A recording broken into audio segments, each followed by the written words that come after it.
Yes, Joe, how's the form? Great, I'm sure good. I'm sure the form is good with you.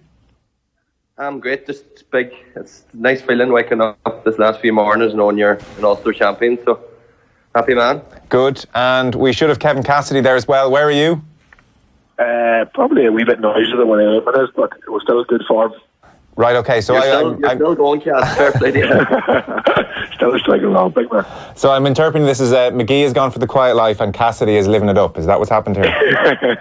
Yeah, I lost him somewhere along the lines on Sunday night, and I haven't seen him since. But we'll see him. We'll see him soon. Your voice is hanging on by a thread as well.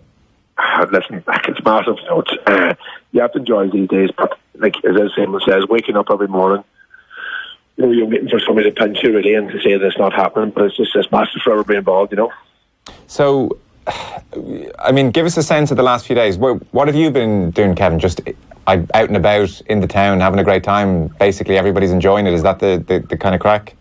Yeah, basically, we came home on Sunday night and it was a fantastic reception. There was hundreds down waiting for us, and it's really all about the younger generation, for them to see that, and for that cup to come home. It's massive, and hopefully it'll inspire people, to play good games, to play for our club, and obviously after that, the lads have to celebrate and enjoy themselves. And you probably hear in the background that's what's still going on at the minute. Yeah. Does nobody have jobs? No. Not this week. I'm sure Eamon people saw some of the game, maybe on TG Card. The conditions looked absolutely horrific. It was a 13 points to 12 win in the end over Scottstown. I saw a quote from you where you were saying almost for a team like Gaoth, a parish like Gaoth, Ulster final might as well have felt like a World Cup final the way it was almost thought of for a long time. Yeah, and that's exactly, myself and Kevin chatted about this on Sunday night. When you looked on at World Cup finals, there was just, you'd always say these have been amazing to play in one, but you've no hope, and that's the way we viewed Ulster finals, the provincial finals, All-Ireland finals, and thankfully this group of young lads came through and they have a completely different mindset. They changed it, and as it says earlier on in the week, we just piggyback off them and they drive the whole thing on.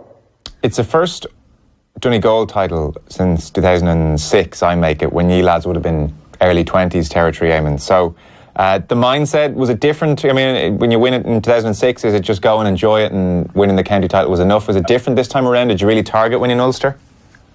No, we definitely didn't target winning Ulster. The main thing was to go and win that county title. But once we got into Ulster, the lads just took it all in their strides and just, we have in our terms of our performance, we try to tick boxes every day.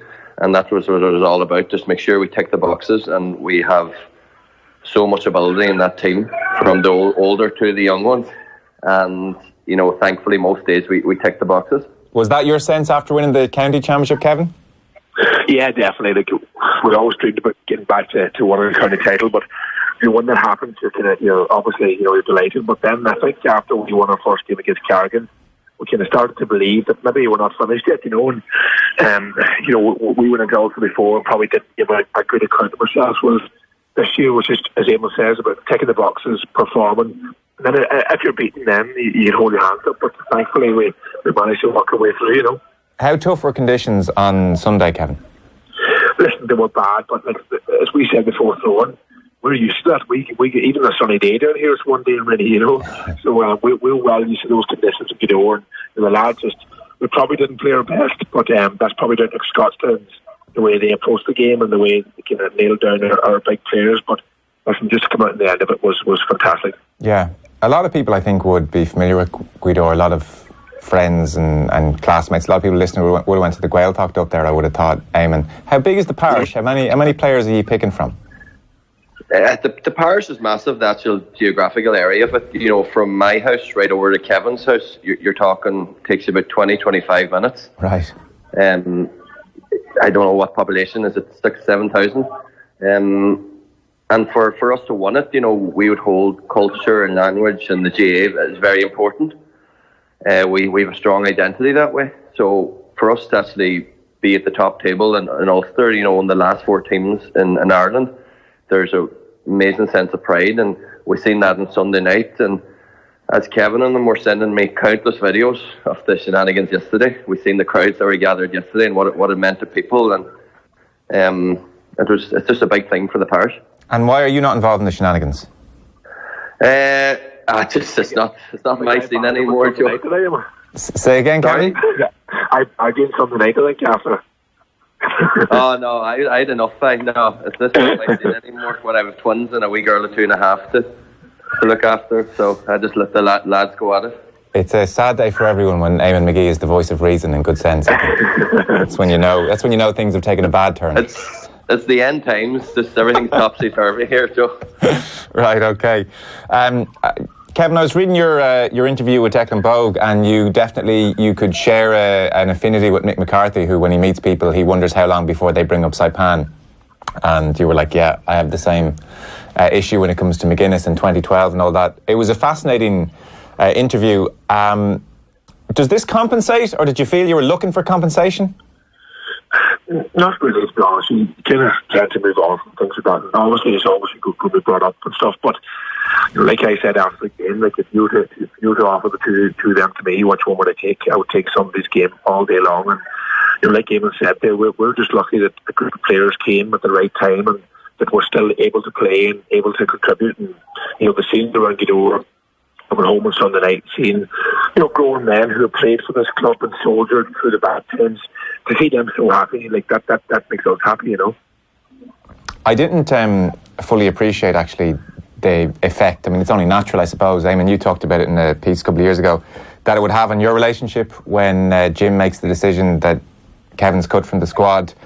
Left you in a very tricky position, obviously. This is a fella that you've known your whole life, effectively, same club, and you need to look after yourself as well. Give people a sense of what you wrote about a couple of years ago, because I can definitely understand the predicament. What I wrote, I would have looked up to Kevin for, when I came on the scene first. We won a minor in 99 and Kevin was the main driving force, and I just looked up to him from day one, and I thought he was an amazing player. And then for me to play senior county with him, it was a real honour. And inevitably we grew close in the car journeys. We talked about one with Sam Maguire, we talked about what we'd do and the party we'd have. And when it came to it then, when Jim made the decision, I can definitely relate to Kevin and how hurt he would have felt in terms of here's two boys that I've soldiered with, here's two boys that I've stood behind at times, and they're taking Jim's side here. So it was just a tough situation. And it kind of, there was definitely selfishness on my behalf, and thankfully it worked out for myself and Neil. But speaking, probably looking from a Kevin's point of view, I can understand the hurt he felt, and that's why this year's been so good. Kind of mend whatever bridges. Them late night conversations after the county final, and even on Sunday night there.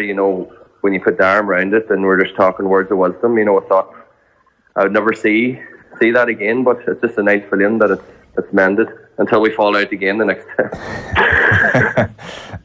It is a fantastic subplot. I'd say a lot of people would be thrilled to hear that, because I remember reading your piece a couple of years ago, Eamon, and you were talking about how you'd been in the local pub one night, started chatting, whole thing comes up, bit of aggro, we were getting deep into it. The sense I took was, well, this pair aren't really going to get a chance to mend this, and they'll see each other down the line in Gaoth in 10 years' time, and there might be a nod, there might not be a nod, but there was that danger definitely over something really that was out of both of your control.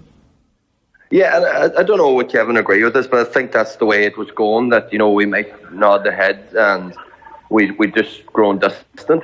Yeah. And I don't think there was any major falling out where we called each other out or anything like that. There was just the distance more than anything, and it's just nice to be able to say now we've won the county championship together, and we've won the Ulster title together. And as I say, it's the same with when you want something, you always have that, and you'll always be able to look them in the eye now and says we've done it. Yeah. Kevin, what was your perspective on the whole thing? I presume you're a smart fella. You always come across a very empathetic fella. You would have understood their predicament and wanting to pursue their career with Donegal at such an exciting time, and yet invariably you're going to feel a little bit hurt.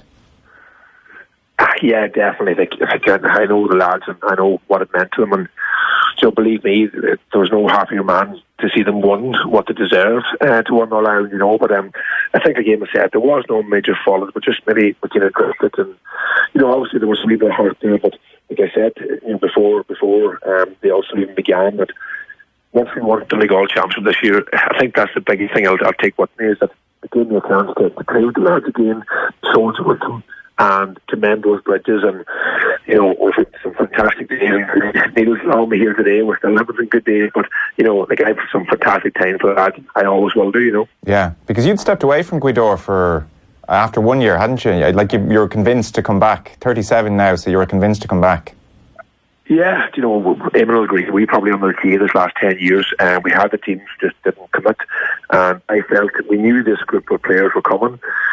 Maybe I felt that maybe if the likes of myself and that stood away, it might clear the path, because sometimes, if you're a young lad coming into a dressing room and you're kind of looking to other fellas to drive for you, I felt that might be the right way. But thankfully everything just worked out this year for us, and I'm absolutely delighted I came back and just a soldier with the boys again, and to share those moments will live with you forever, Yeah.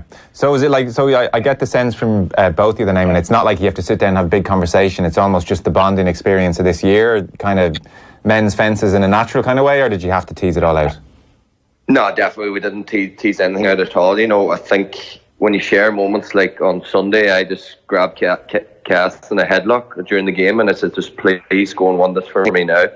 I think it was coming into the second period extra time, and he says, just give me the ball.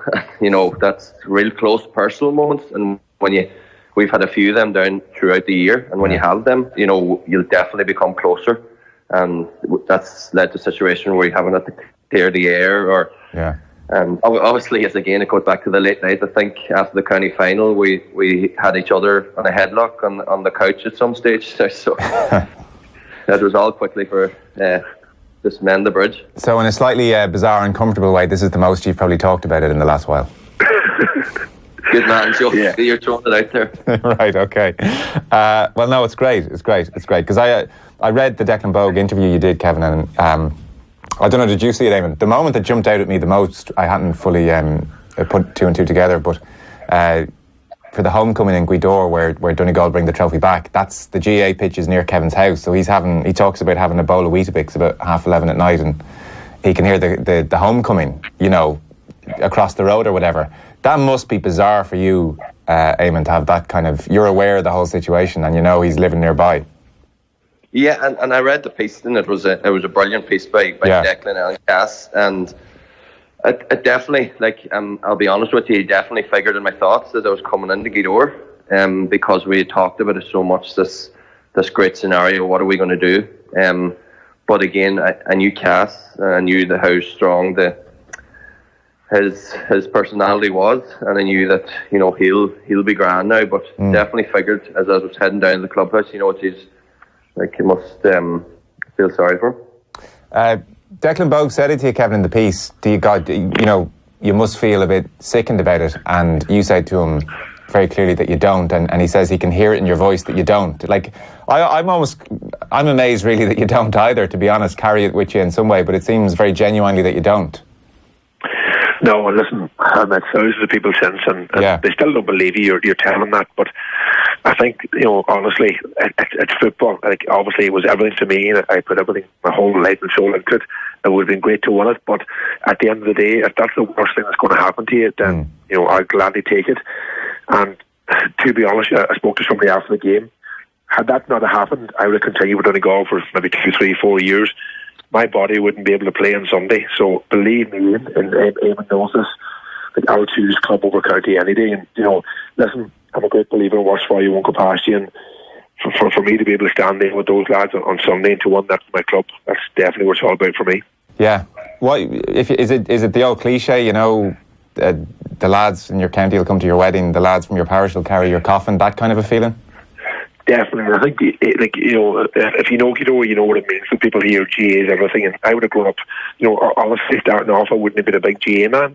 Obviously born in Glasgow and stuff, but, living here, and it's bred into you that it's a club, and, your club's the biggest club in Donegal, and the great players that have passed before you. And honestly, all I've ever wanted to do is play for Gaoth, and, sometimes I probably didn't play as well as I should have done for them, and that will haunt me, and I've left some championships behind me, but, to get the chance to rectify and to be here today with these lads celebrating, and your parish being the best club in Ulster, it's the stuff of dreams, like. Yeah, it's a huge achievement. How's he moving, Eamon? He's moving well, as I was saying, when I seen him in there at the start, I rolled my eyes and says, this experiment will not last long. But no, he's moving very well, and he makes it easy for me, playing out the field, that you have to hit him because his movement's brilliant and his ball winning is excellent too. But he's also a threat scoring wise. I think he's a good enough scoring average at this time, so it's a good option for us. Yeah, bit of a change, Kevin. How are you enjoying it in there? Yeah, definitely. It's very enjoyable this year. I think, to be honest, at this stage in your career, it's the only place you can play because, out the field, you need serious legs and, serious athleticism. But, it works well, and definitely just for this, some people say they look at other clubs and say how they do it. For some strange reason, it just gels. There's no magic formula. I think Eamon will agree this year just fell into place for us. But, we have some fantastic, powerful runners, and then, we have Eamon at number 11, kind of pulling the strings, and, obviously, playing together for so long, we know each other's movements, so he knows where I'm going and I know where he wants to kick it, so it works well, Yeah, that kind of telepathic relationship that you have over years. So, I mean, Kevin, you're in the mix now, it's business end of the season. Do you get a sense from the group that, well, this is maybe a bad question to ask you as you enjoy the celebrations at the moment, but do you get a sense that the team want to kick on? There's still an ambition there that you're not done yet? Listen, 5 minutes ago, Neil McGee said to me, he said, you want Ulster, but you become greedy, you want more. Yeah. I think that's where we are now at the moment, to be honest with you. Listen, we're not going to sit back and say that we didn't think of this. Last weekend we trained on Sunday, we all were home, we watched Corofin, we were sussing about to see how good they are. They're a fantastic team, but any team can be beaten in any day, so it's up to us now to get back. I think honestly, what we're going to do is take maybe a week or two break, because it's been a long season. Video sessions, training sessions, travelling to games, it takes a toll on the body, and I think everybody will just come back refreshed after maybe a 2-week break. Yeah, I guess the commitment these days, Eamon, even at club level, is outrageous, especially at the level you lads are trying to play at. Yeah, it's something that's been a real eye opener, and there's been times where I've had to say to the managers and say, listen, I can't be there today, or I can't make training that night. Yeah. And they say, would you say that to Jim McGuinness? And I remind them that they're not Jim McGuinness, so the commitment's crazy. It's going that way, and I would just hope that there's people that don't want to play inter-county football due to the level of commitment, and I'd hope that club players don't feel that they can't play for senior level at their club because the commitment might freeze them out. But that's a conversation for another day. Yeah, I'm sure they love being told they're not Jim McGuinness either. Yeah, it's nice to when they're able to fire out plenty of abuse to me, so it's nice to be able to put some in the other direction too now. Mention of Jim, would you talk to him much these days, or is that all kind of people move on, ships in the night almost, Eamon? No, it's been a while. I think I chatted to Jim at a funeral there last year, and that was the height of it now. But right. He's moving in a different direction in terms of soccer, and he's just fairly busy, and I'm busy now, but I'm sure if I had anything to ask him now, he'd be the first man to put the hand out and help. But no, I haven't had much interaction with him. Yeah, it tends to be the way it goes. Listen, lads, we'll let you go because I presume you're busy and a bit's going on. Kevin, we'll let you get back to celebrating and basking in it and enjoying it. It's very clear that you are. And Eamon, you can go back to looking after the kids, I suppose. It's your job. Who with Kevin? Kevin, I'm looking for a baby to start there, Cass. You take my 3 with you as well when you're out there. No bother. Lads, well done. Thanks a million. Well done again. Cheers, Joe. Bye. Off the ball on News Talk. I saw Santa on Christmas Day, and he has a big beard, a big white one.